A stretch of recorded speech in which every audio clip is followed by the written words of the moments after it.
Bonjour Pierre, tu es le cofondateur de Proteus. Pour commencer, est-ce que tu peux nous raconter comment est né le projet? Bonjour Maëva, merci de me recevoir. Proteus est né de ma rencontre avec Thomas Delemis, il y a maintenant 1 an et demi. Thomas est un ingénieur développeur talentueux. Il a travaillé sur de nombreux logiciels qui sont destinés aux professionnels de la gestion de patrimoine. Moi, j'avais de mon côté envie de proposer des solutions à un plus grand nombre avec des frais réduits, ce qui n'est pas toujours facile dans ce métier. Thomas avait l'expertise technique, moi j'avais l'expertise métier. La sauce a pris, le projet est né. Et donc justement, tu nous parles de Proteus, en quoi ça consiste? Alors Proteus, c'est un projet qui est là pour toutes les personnes qui souhaitent commencer à investir ou continuer à investir, qui ont besoin d'outils pour déterminer leurs objectifs et qui souhaitent avoir une stratégie qui ait du sens pour eux et qui convienne en fait à leur situation personnelle. Aujourd'hui, sur Proteus, nous avons plusieurs simulateurs qui vous aident à comprendre, à analyser et mettre en place des stratégies simples. Par exemple, pour la retraite, on va regarder votre situation familiale, votre situation professionnelle, votre fiscalité, le nombre d'enfants, votre budget, puisque c'est important. Et on va vous proposer des solutions que vous n'êtes pas obligé de prendre. D'ailleurs, c'est vraiment une aide à la réflexion. Vous restez libre des solutions que vous mettez en place. Notre but, c'est vraiment de vous aider à réfléchir et commencer à créer une stratégie qui vous convienne.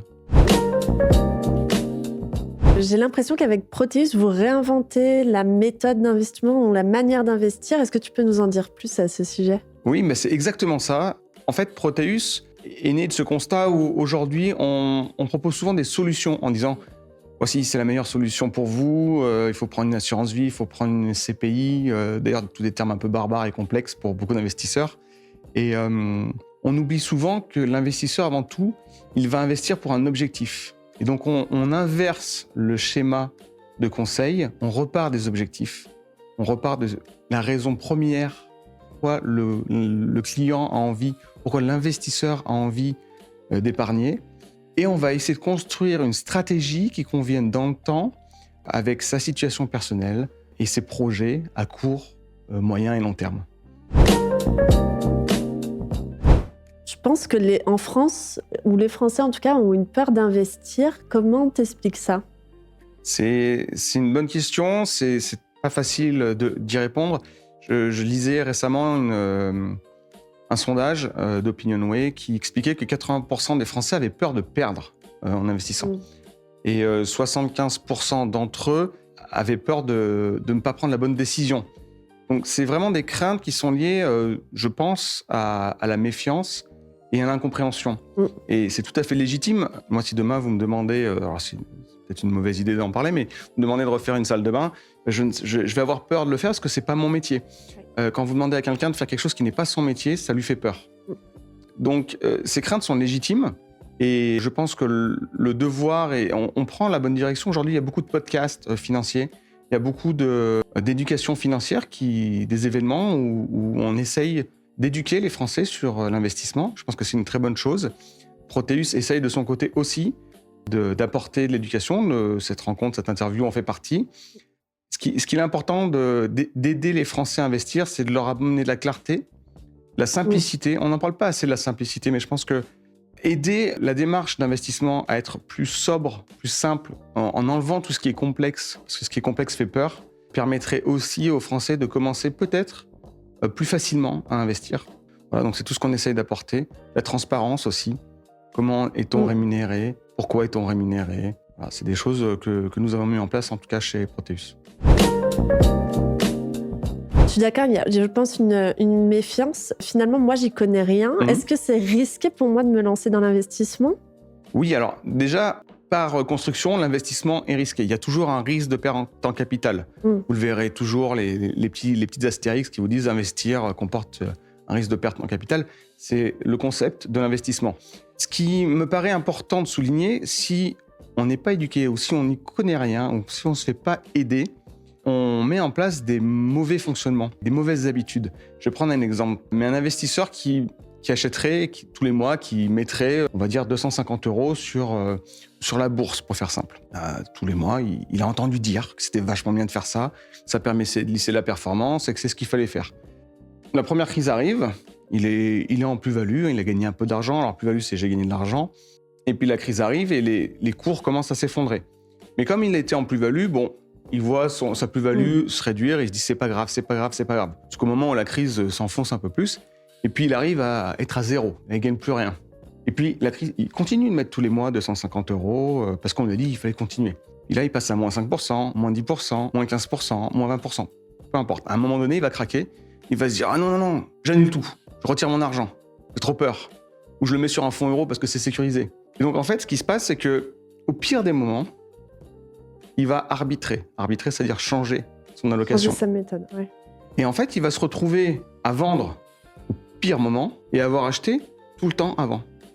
Quand la crise va s'arrêter, les cours vont remonter et il va regarder ça en disant « Mince, si j'avais su, j'aurais dû ». Et puis il va pas oser remettre tout de suite. Parce qu'il va se dire « Ah mais non, parce que j'ai bien vu que quand ça faisait la crise, ça descend jamais tout droit, donc ça remonte un peu, ça redescend. » Et du coup, il va pas oser remettre tout de suite. Et puis ça va revenir à un moment donné où, ça y est, la crise est loin derrière, les journaux disent On est sorti en fin de la crise », et là, il va se remettre à investir, ou pas d'ailleurs, et du coup, il va racheter encore plus cher qu'avant. Et ça, c'est vraiment ça pour moi qui me paraît être le plus important, c'est que si la stratégie, elle n'est pas comprise, on va avoir ce genre de réactions qui sont assez naturelles, mais qui sont extrêmement contre-productives et mauvaises. On va perdre de l'argent. L'idée d'investir tous les mois, c'est d'acheter même quand c'est bas. Et donc, de tirer parti des crises. Donc, voilà. En fait, c'est à ce niveau-là que nous devons éduquer les gens sur comprendre la stratégie, la mettre en place et s'y tenir. Et tenir le cap dans le temps. Oui, le suivi est aussi important que la mise en place de la stratégie, je pense. Un bon investisseur, c'est quelqu'un qui va savoir se faire aider aussi à des moments où lui, il a des doutes. Depuis tout à l'heure, tu nous parles de PER, SCPI, assurance vie, mais finalement, est-ce qu'il y a une bonne solution pour investir parmi les trois ou est-ce que ça va être à peu près identique? Est-ce qu'il y a une bonne solution par rapport à une autre? Justement, moi, c'est ce que je regrette un peu aujourd'hui. Enfin, c'est normal, hein, on est dans un métier aussi commercial. Et donc, il faut essayer de pousser un peu les solutions qu'on estime les meilleures, celles qu'on a en portefeuille. Clairement, il n'y a pas de bonne solution. La solution miracle n'existe pas. Sinon, tout le monde le ferait et tout le monde serait riche. Donc, elle n'existe pas. Les comparatifs, pour moi, c'est vraiment là-dessus. Hein, c'est ce qui fait que Proteus, aujourd'hui, est différent des solutions qui existent déjà. C'est que les comparatifs, ils parlent de solutions. Nous, on reprend le problème à l'envers, on revient aux objectifs. Je veux acheter une maison dans 10 ans? Bon, bah, clairement, le PER, c'est pas la solution. La SCPI à crédit, probablement pas. Sachant que le PER, ça peut être la meilleure solution pour un autre investisseur. Donc, on reprend, en fait, l'objectif d'investissement, on reprend la base, en fait, ce qui pousse l'investisseur à vouloir investir, et on va lui pousser des solutions, des stratégies qui correspondent à ses besoins. Donc, pour répondre à ta question, puisque je me suis un peu éloigné, il n'y a pas de meilleure solution qu'une autre. Il y a plutôt une bonne stratégie ou une stratégie qui répond au plus d'objectifs possibles. Et à une situation bien précise et aux projections futures de la personne, quoi. Oui, exactement. C'est pas juste à l'instant T, c'est vraiment un état des lieux global et puis ensuite des solutions qui sont adaptées à ce qu'a envie de faire la personne, comment elle vit. Exactement, ça c'est la partie des objectifs. Et puis il y a aussi ce qu'on parlait tout à l'heure, le suivi client, c'est-à-dire que les objectifs vont peut-être changer. Vous commencez à investir, on parlait des jeunes qui commencent à préparer leur retraite ou ils commencent à mettre de côté. Un jour, ils vont peut-être se marier, avoir des enfants. Forcément, c'est des événements de vie qui sont impactants, déjà personnellement, professionnellement aussi. Et clairement, en investissement, c'est des facteurs qu'il faut prendre en compte et qui vont faire qu'on doit adapter sa stratégie. Pierre, tu as vécu 7 ans au Japon. Qu'est-ce que ça t'apporte aujourd'hui dans la construction du projet? Je vois que tu es bien renseigné. Ouais, effectivement, j'ai vécu 7 ans au Japon. Je pourrais en parler pendant des heures.